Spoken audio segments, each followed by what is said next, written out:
throw the monkey right over here on this desk if you can. Okay, there you go. Give your, no, first you're going to stand right here. Put your monkey up so I ain't going to throw mine. It might bruise. Yeah, okay. Good for you. And turn to, and if you would, Wayne, put your hands on his shoulders and everybody give each other a good Can I take him home there?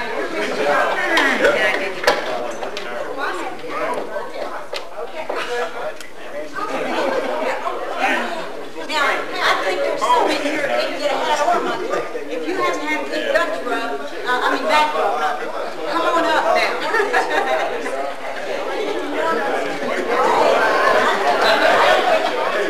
If you get one, oh my goodness, let me over there. Let me over there. I'm coming out of the I'm coming up. Is anyone beside me?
is a difficult thing to do.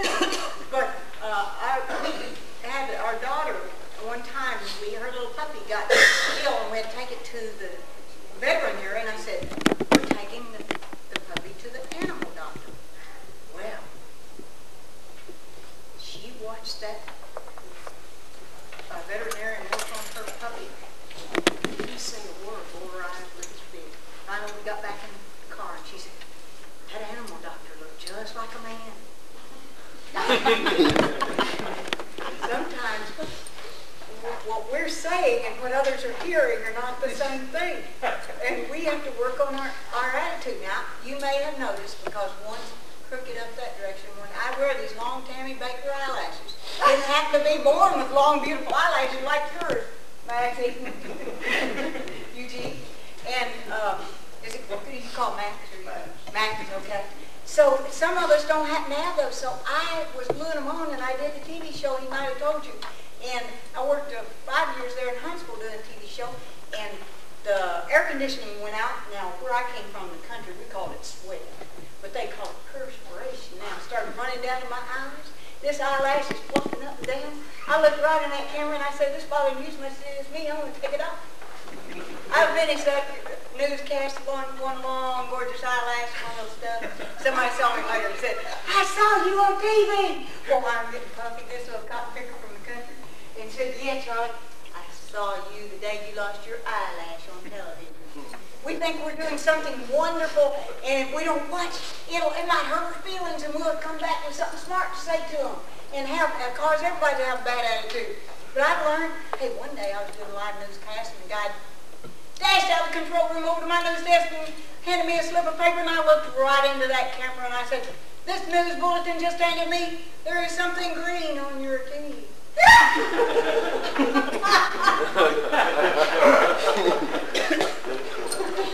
I don't mind television.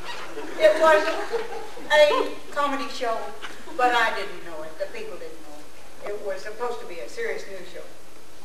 There's a lot of things that can happen to us, whether you're picking cotton, working on the roads, or you're out working on TV. It doesn't make any difference what it is, our job.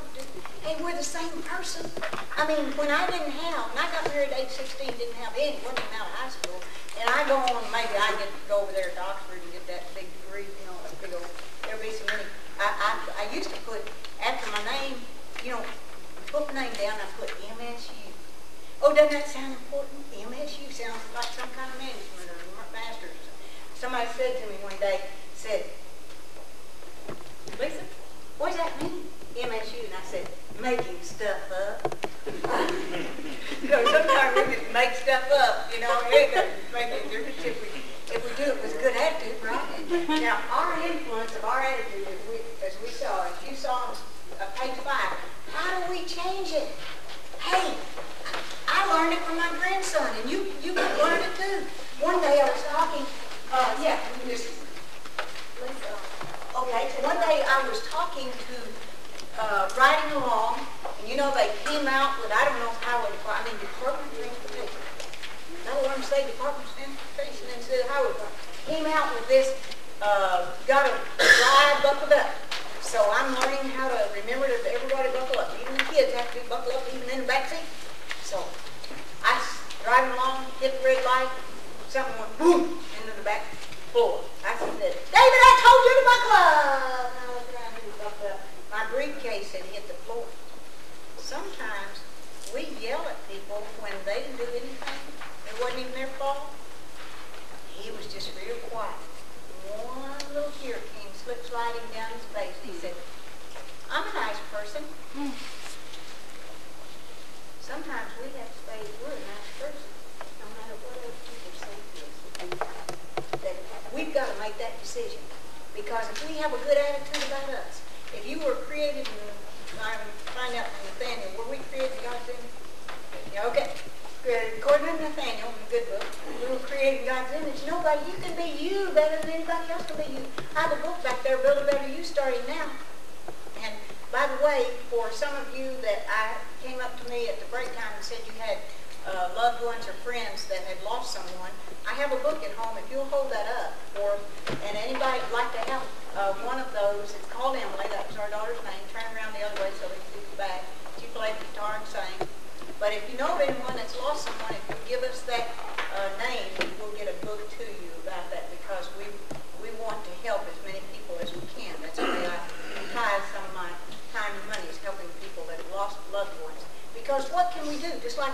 me, what can you do when riding along these country roads or on a great highway interstate, doesn't matter, sometimes accidents happen. And what we can do to have a good attitude is start to help other people. That is the secret of having a good attitude. It's a decision that you make, no matter what happened to your parents, your peers, or from progress that can cause you to have a bad attitude, but it's a decision that you make that you can have a good attitude. How do you do that? Well, according to this author, and it's something I've been trying, it's what we call affirmations. Or an affirmation is what your mother said, might have said to you. I know my mom said to me 1,000 times, I don't know what's ever going to become of you, buddy. But she still loved me. I knew it anyway. But I've heard parents be in the store with some child and say, you stupid, you idiot, you get over here. And say horrible things to their kids. Well, those kids grow up thinking pretty soon they hear it often enough, and they think they are stupid. They think they are ignorant. They think they have those bad things. So how did they get that way? They got that way from their family life or their career or somewhere where you work or someplace at school by somebody saying that, Nita, if you want to, you can come turn it this way on. Isn't she been a good helper for us? Affirmation is simply saying what you believe about yourself. Nathaniel has a couple of that I like. That I can do all things through Christ who gives me strength. I mean, you can come up with your own kinds of affirmations. If you think you just promoted, I think of Robin Roden, their engineer there in Huntsville. He had a college, I believe he graduated, I'm not sure where he graduated from, maybe Alabama or UAH or wherever, engineering. Do any of you know Robin? Ever met him? Have you heard of his name? He's district engineer in Huntsville, DOT. He was a great engineer. And then they put him in charge of a bunch of people. Has that happened to anyone in this room? Are you an engineer and then you get in charge of other people? Do we have anybody in here that's ever happened to? That you get a crew under you? Do we have anybody in here that has a crew under them in any way? Let's see your hand. There's Doug. Doug, what do you think you do better? Charles, where's your hand? Get your hand. Nathaniel. Now, look, aren't they being That's a trick. That's a trick. That is not a trick. That's not a trick. That's not a trick. I really was serious. How many of you been in that position where that someone you've been doing a job and then they give you a promotion? I saw a hand back there in the back. Let me see that hand again. That happened. How about you, Lauren? Were you working in nursing and then someday you became one day? I started out as a bookkeeper. As a bookkeeper. Yeah. Kept going, kept going, kept going. People said she's a good bookkeeper, she's good this, she's good that. Now they made her an administrator. You don't think about a bookkeeper who's usually a numbers person that could run an administrator of a healthcare center. But they felt you could do the job. Robin Roden, who was the engineer, became over the department there, district engineer. He said that he'd never had any training in management skills or communication or attitude. I mean, that's really sad if you hadn't. And what they told us about the 50 people in this room, 50 plus people in this room, is that you are all supervisory and leadership potential, that they're thinking that you're the ones they want trained to get you into supervisory and leadership position. Either you're going to be there or you're already there, and they feel that you're the ones they'd like to promote. And that's why they're having you go through people skills training. And I think that's a really good compliment for you. What I'd like you to do is just take a couple of minutes now. The affirmation is saying something good about yourself. Now let's go. I think it's page 5. Go over to page 5 in attitude. The front of yours should say, no, you're still on, here's attitude is the second one in your grouping. Go to page 5. And what it talks about is some, you don't have 5. Poor guy, you didn't even have 5. Let's stand there. Read what it says. It says, I am persistent. I am confident. I love my family. I share my feelings. Even if all of the things you say are not necessarily true. My grandmother weighed over 300 pounds. She weighed 107 when they got married, but she liked to eat. She's a good country cook, and so she gained that weight. And so I've been on a diet 18 years, haven't lost any weight, but I haven't gained any. I never get to eat all I want to, and I'm always a little bit cold. But we have to decide what's right for us. I walk 25 flights of stairs 3 times a week at least, try to, maybe 5. It doesn't make any difference. Those things are only a decision you make, because if you feel good, it will help you in eating right and exercising, all those things you've heard. Lauren said it, and we've heard it 1,000 times, but it's really true. If you don't feel good, if you have a heart problem, if you have something wrong, then it's hard to have a good attitude when you walk in the morning. And you might have to start it by saying, I feel great.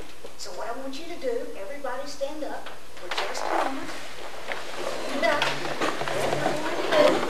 See, like I told you, I go all the way down. I just don't go all the way down. If we're going to pretend that boss you hate, no, a punching bag is in front of you, and you're going to say, I'm happy, I'm healthy, I'm terrific. Well, we're going to let them hear it in the other room. No, none of the big bosses are here. It's just us. Did you know that? They're all in the company. Okay, we're going to say it at the top of our lungs. I'm happy, I'm healthy, I'm terrific. Like it's a punching bag in front of us. Let's go now. I'm happy, I'm healthy, I'm terrific. Let's go again. I'm happy, I'm healthy, I'm terrific. Let's go again. I'm happy, I'm healthy, I'm terrific. Give yourself a hand.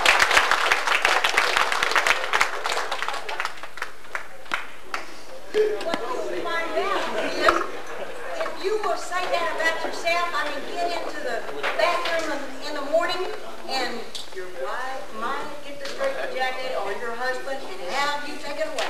But if that doesn't happen, you will have a better day if you say, I'm happy, I'm healthy, I'm terrific. Because you've got to believe in you first. If you can be you better than anybody else can be you, then who is it that needs to be feeling the best about who you are? See, that wouldn't that have been stupid if the good Lord made everyone in this room with red hair, 5'2", eyes blue lips like cherry wine? I mean, little people that didn't have. I mean, we look like a stupid group of people in the world. So we have to live with who we are.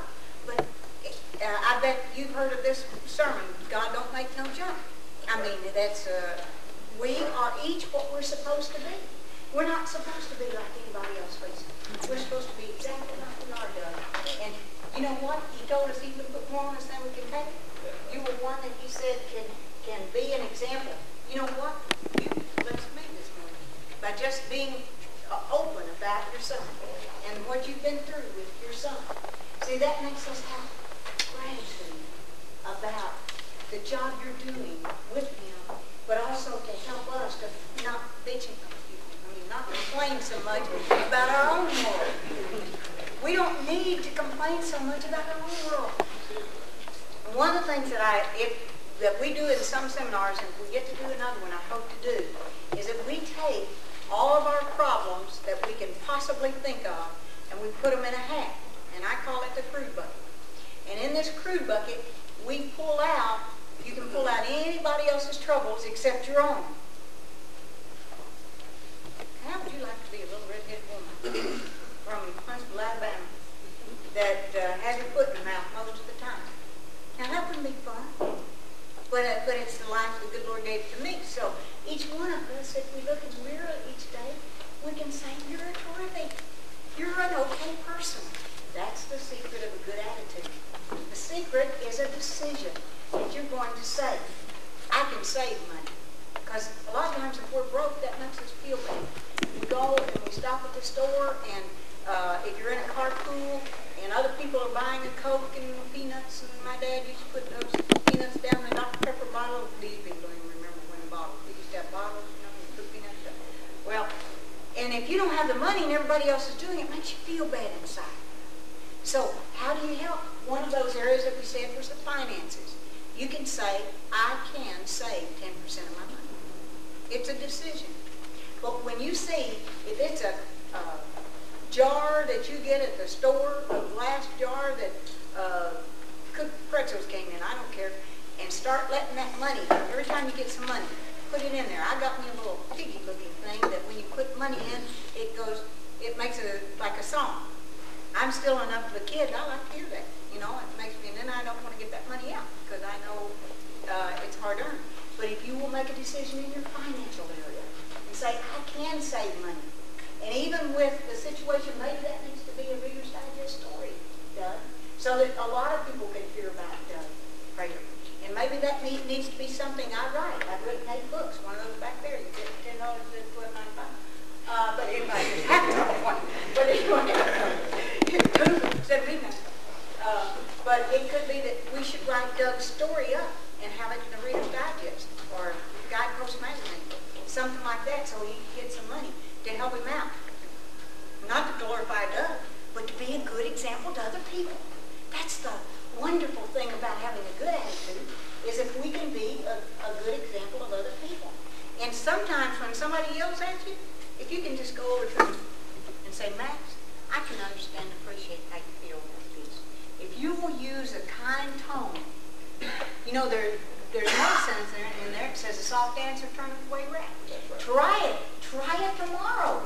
It'll help your attitude. By just saying, when you know somebody's trying to, you know, I call it, is this saber that's in my back belong to you? Sometimes when they kicked us in the back with their saber, we need, if we can turn it into humor, if we can turn it around and say, oh, I believe this belongs to you. Don't let that blood get on you. I've got AIDS. Don't then wipe it. No, I do. I don't have AIDS either. But you got to have a little fun in life. In all this studying I'm doing, the only thing I can remember that they told me, I guess all I want to remember, said that you can learn 60 or internalize 60% more if you add humor. If you will in your household, if your wife or husband says something to you or your family member that could really, you know, get you and upset you and get that attitude where it's turned wrong side out, if you will turn it into humor, it might make them angry in the beginning, but if you keep doing it, just keep doing it, just find something funny in it. Say, hey, I understand, Nathaniel. Your ears are so big. Let's face it. Hey, I'm going to get you some bigger ears because you didn't hear what I said. Whatever it takes. When people say, I want you to pretend your body has this little tiny ear and this huge ear. And the little tiny ear is for when people are trying to dump on you and make you feel bad and you can't hear what they're saying. Because this little ear is so tiny you can't hear out of it. And when somebody almost says something nice to you, you got this big ear that can hear all the good things that somebody says to you. If they just smile at you. A while ago I said something, and he smiled at me. That made me feel so happy inside, because I just feel like he could be a really good friend if I could get to know him. And that makes me feel good about you. And Lisa saying, but yet she's got a beautiful smile on her face. Hey, she does payroll. I want to be really nice to her. Attitude is a decision, just like love is a decision. It's communicated in 3 major ways that he will touch on again later this afternoon. 7% of communication and attitude are the words we say. Only 7%. About 38% are the tone of voice we use.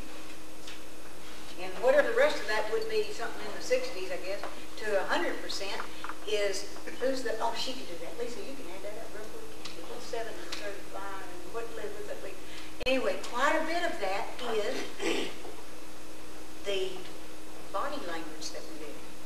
We say, I don't want to hear any more you say. You say, yeah, Max, tell me all about it. I want to hear about that. But if we've got a frown on our face, it doesn't mean just having your hands closed, because people sometimes are cold when they close their arms. I think he's open to me even though he's got his arms closed, because he's got a smile on his face. See, attitude and communication come in clumps or clusters. It's not just closing your arms, because see, Lisa's got her arms closed because she's kind of resting on the table, but she's not closed off to what I'm saying because she's got a smile on her face. So you look at all of their body language, but you can tell when you give somebody a job to do, or somebody gives you a job to do, how they feel about you or the job or what they want to have happen, or your family member, a lot of times by their body language. Body language is so much of what we say. Almost everyone in this room has great body language to John and I this morning. And I really appreciate that, because I know it's not something you said, well, I'm going to go so bad that I'm getting my $49 or $196 out, and I'm going to that seminar.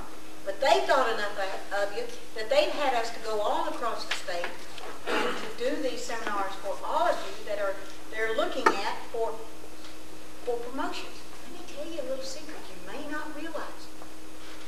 Over 50% of the Department of Transportation will be retired in less than 5 years. They are desperately looking for some people who will come forward and say, I can do it. I want to do it. I can do it. I'm available. I'll do that job. You know, if you do more than you get paid for now, someday you'll get paid for more than you do. When you look at those affirmations, I'd like you to turn, let's see, we're going to go,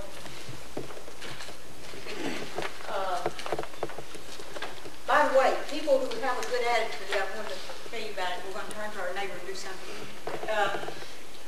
People who have a good attitude are really handsome or beautiful. So what I want you to do right now is look to your person on your right. Look at that person on your right. Look real good. No, turn around. Now look to the person on your left. If they're not the beautiful or handsome one, it must be you. So you're the one with a good attitude. So let's give yourself a hand.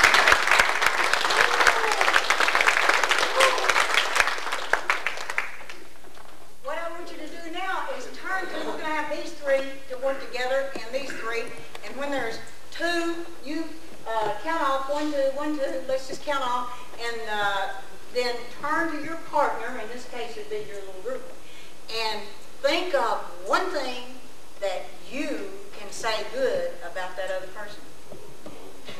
You're beautiful, you're handsome, I like your, hey, where's that guy with the dimples? Where's that guy with the dimples? Hey, when I was a little girl, I used to do this all the time, think if I did this long enough, I'd have dimples. Stand up here and show us your dimples. All the people have dimples in this room. Come on, come on. I know you're there. There you go. Look at it. Give me my hand. But sometimes we can't change. I can't change being 5 foot. I was going from Conroe, Texas to Houston, well, Waco, and I was driving through Conroe. I had my suit on, but when I got out to get gas, I was going to speak to that group at 9:30 in the morning. And I looked down, just before Walmart used to open at 7:30. I had these little fluffy, at that time, fluffy blue house shoes worn off at the edge. Your wife has a pair, or maybe you do yourself. They flop around with them. We wear them, 20 years, they're still young. You know, we wear them until there's one thread left. I had those on. And I got out to get gas, and I realized I had no shoes to wear with my suit. So I called a friend I knew that had moved there from another town. I said, Mary Frances, she's 5'8", I'm 5'2". I said, I got to borrow some shoes. There's nothing open this morning.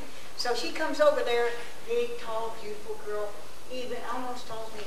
Anyway, she said she brought me these sandals, and they were high-heel sandals, about a size 12. No, anyway, they were big, a lot bigger than mine.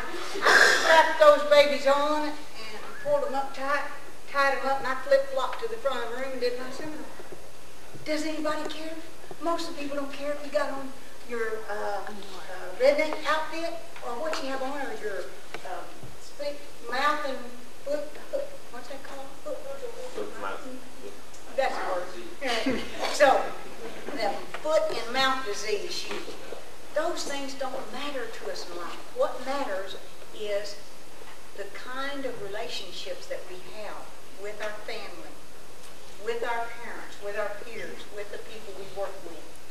How can we help that? How can we feel better about ourselves every day? You're going to learn right now. So let's take 3 minutes to turn to your group or partner and tell something wonderful about each other. So what I want you to do, we'll start out, we'll have 32 seconds for the first one, Lisa, for you to tell him something good about him. Okay? Got a pretty smile, and it's all across the room. You too, you too, you too, you too, you too, you too, you too. You three, work together.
Does she lie about other things too?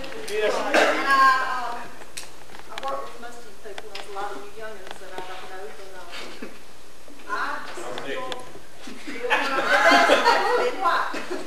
say You said a lot of these young ones. I said, yeah, I'm Nicky. Nikki and Sam and Larry and Brenda, yes, you young people. Right. Yeah, I know you young people. But, all I can tell you, young people, is just hang in there because they can't outlast us. That's right. Gigi, come on.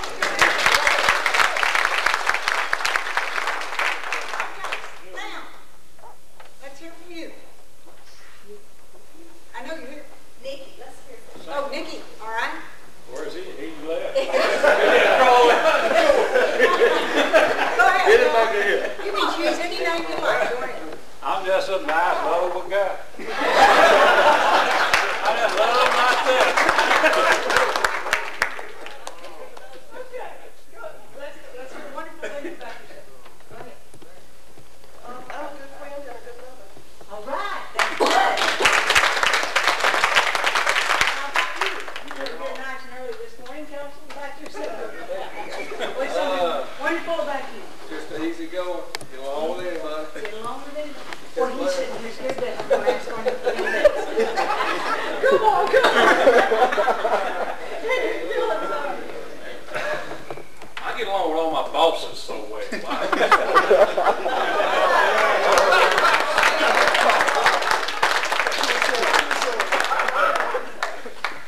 Yeah, the one in the middle. My name's Sonny Craig. The biggest thing I'm happy about is I have a 2-week-old daughter. Whoa!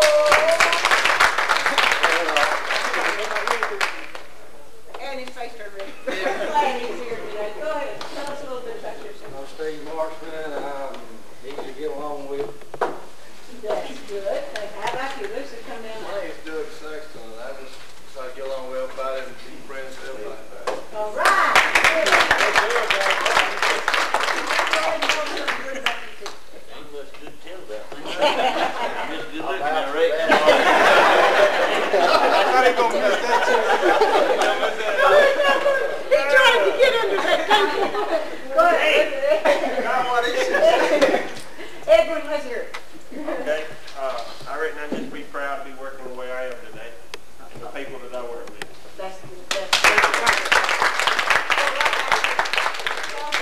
All right, come on.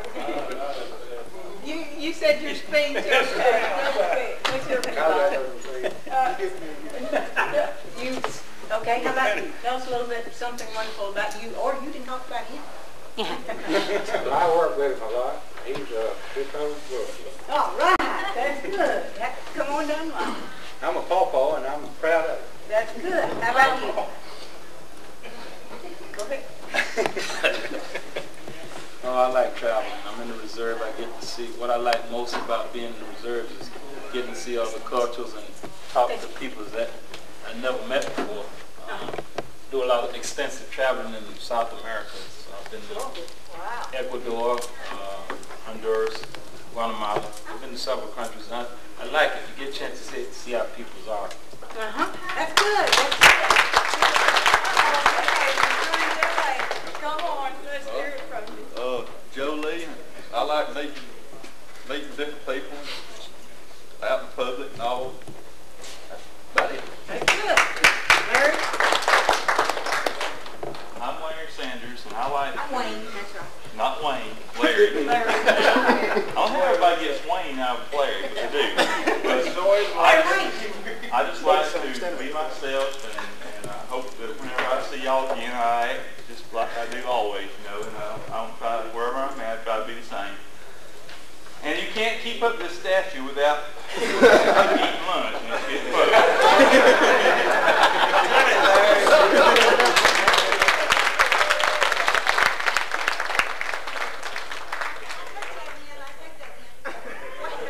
Well, just winding down, what we have observed is there, as we talk to the other people in our group or in our partnership, is that there's something good about us. And it's up to us to remember that and to start letting it permeate out of our being. Because if you feel good about yourself, if you have a good attitude about yourself, then that will help you better to be a good team member with other people. And we're going to stop in just a moment and do the evaluation sheet and then go to lunch, come back and talk about how to take the communication attitude concept and put them together in team building this afternoon. And yes, go ahead, Nathaniel. Let me just say this. Did you ever hear a preacher that didn't have something to say? Okay. What I'm so happy about Sunday, I preached from Matthew 5 and 16. Let your light so shine before men that Father in heaven, let your light so shine that men might see your good work with your Father in heaven. And my subject was our ways and actions speak louder than words. And that coincided with this so much it made me feel real good. And I just had to say something about that, our ways and our actions. That's what I was telling the congregation. That you can tell me over and over that you love me. Or you can tell anyone that you love them. But your ways and your actions will say it all. That's right. You So said our the sermon. attitude means a lot. And I just want to say that. He said the sermon. He summed up the sermon. Didn't he?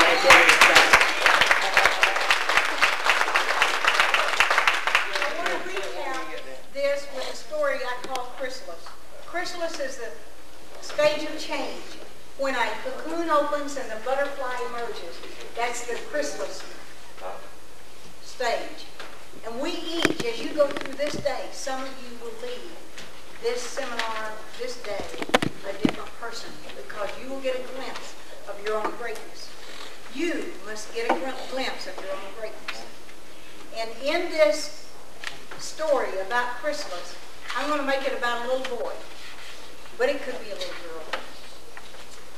And what influences our attitude as we saw our parents, peers, and progress. He always wanted to say things, but no one understood. He always wanted to explain things, but no one cared. So he drew. Sometimes he would just draw and it wasn't anything, but he wanted to carve it in stone and write it in the sky. He would lie out in the grass and look up in the sky, and it was big and blue and all of everything. And it was only him and the sky and the things inside him that needed saving. God, put inside. It was after that that he drew the picture. It was a beautiful picture. He would look at it, think about it, and when it was nighttime, and his eyes were closed, he could still see it. And it was all him, and he wrote it. When he started school, he brought it with him, not to show anyone, but just to have with him, like a friend. It was funny about school. They sat in a square brown desk like all the other square brown desks, and the room was tight and brown and square and closed and still. Teacher came to him and said, "Put your feet flat on the floor." And she looked at him and she said, "Charles, why don't you wear uniforms like all the other boys?" He said, "I don't like uniforms." And neckties. Teacher had them to draw. And he drew all yellow. And it was the way God made him feel that morning. Teacher came over to him and said, "Mac, why don't you draw roads and bridges and trucks like all the other boys, cars and trucks on the road?" It was after that. His mother bought him a necktie and a uniform like all the other boys. And he started drawing cars and trucks and roads and bridges like everybody else. He threw the old picture away. And when he was alone, he would lie out in the grass and look up in the sky. And it was big and blue and all of everything. But he wasn't anymore. He was square inside and brown, and his arms were tight and closed. And the things inside him that needed saving didn't need saving anymore. Each of us has been placed here on earth and given life with some grand purpose. Each of us was given a gift. It was put in us to develop, and through its development, to touch other people's lives. Whether it's our family, whether it's our co-workers, whether it's a person you sit next to, or someone that's working with you on a job, or you're called out for elbow because of it's flooding there, and you don't normally work on that crew. Or maybe they're gonna have that sinkhole takes down all of 565 and they send all of you up to Huntsville to build it. Whoever's life you touch or path you cross, your responsibility is to have a great attitude and communicate. And it's a decision you make. It's a decision you make. That no matter what your parents did to you, what peers have done to you, what they tell you couldn't happen in the Department of Transportation, it's up to you to say, I'm a nice person.